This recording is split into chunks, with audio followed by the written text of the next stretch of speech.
Tamathy Christensen, and I grew up in a small town in Missouri, and I'm the oldest of 21 children. There are 12 girls, 9 boys, no twins, same parents. And as the oldest of 21 children, I had things thrown at me a lot.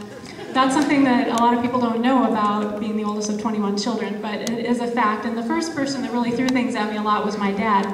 He wasn't throwing things at me to hurt, really. He was just trying to get my attention. He was usually in a rocking chair with a baby asleep, and he'd just gotten that baby asleep, and maybe had an ear infection, or maybe was teething, and he'd just gotten that baby to sleep. And then 2 little kids in front of the television start ripping each other's hair out, and he needs them to stop, but he can't yell at them because then he'll wake up the baby, and they're gonna wake up the baby if they start screaming. And so he starts feeling around frantically on the floor until he finds a shoe, and then he picks it up and holds it by the toe, and then he wings it at my head.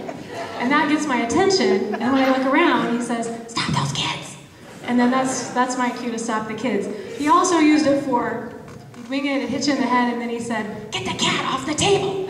You know, so those were important things, and so I didn't feel bad about that. And he was a pretty good shot, and he really didn't throw it that hard. He got really good. When you throw a shoe, it's best to throw it by the toe, I learned. And then it gets a nice spin to it. Also, sometimes if he couldn't find a shoe, he used a bottle, and only if it had about an ounce of milk left in it, and then he held it by the nipple, and then would hold it back and then wing it like that, and then it would also get a nice spin. But after a while, he did start to abuse this power when he'd get hit in the head and then turn around and he'd say, "Change the channel on the TV." And it was like, that's not fair. But I also got hit a lot by my brothers and sisters. I had to keep them safe, I had to keep them well, and sometimes they would have a knife, they would have a bottle of Hershey syrup, they would have something they weren't supposed to have, and then I was supposed to get the thing away from them, and I'd have to chase them, and little kids panic and they run like crazy, and for some reason they always ran into the pantry. And when a kid runs into the pantry, you don't just go running in. You look in first and see what group of canned goods are closest. If it's a tuna, you can go right on in, especially if it's packed in water, because they can't fling that very hard. But once they get up into the bigger size cans, you want to kind of go in backwards like this. But if they have a can of pumpkin pie filling, then you're going to have to get a shield of some kind. Usually a garbage can lid will work, because once that can hits you, you get the force of the can, and then like all the pumpkin pie filling like backs it up, and you get like a double hit. But the thing that I found was the worst to get hit with are books.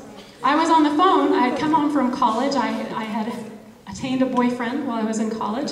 He had never met my family, and so I was at home talking to him. I was so thrilled that he had called, because we didn't have cell phones then, it was long distance, I didn't talk to him often. And so I was trying to maintain, you know, this facade that I had a normal family, and so no matter what happened, I would continue to have a cheery voice. And so the phone was next to my little sister's bedroom, and they were all in there jumping on the bed, like 6 of them, you know, like 5 down to 3 or so.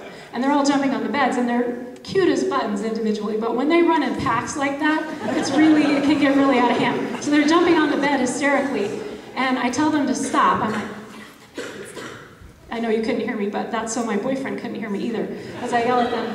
And I didn't have anything to throw at them, but they had the bookcase behind them, a bookcase that went all the way to the ceiling.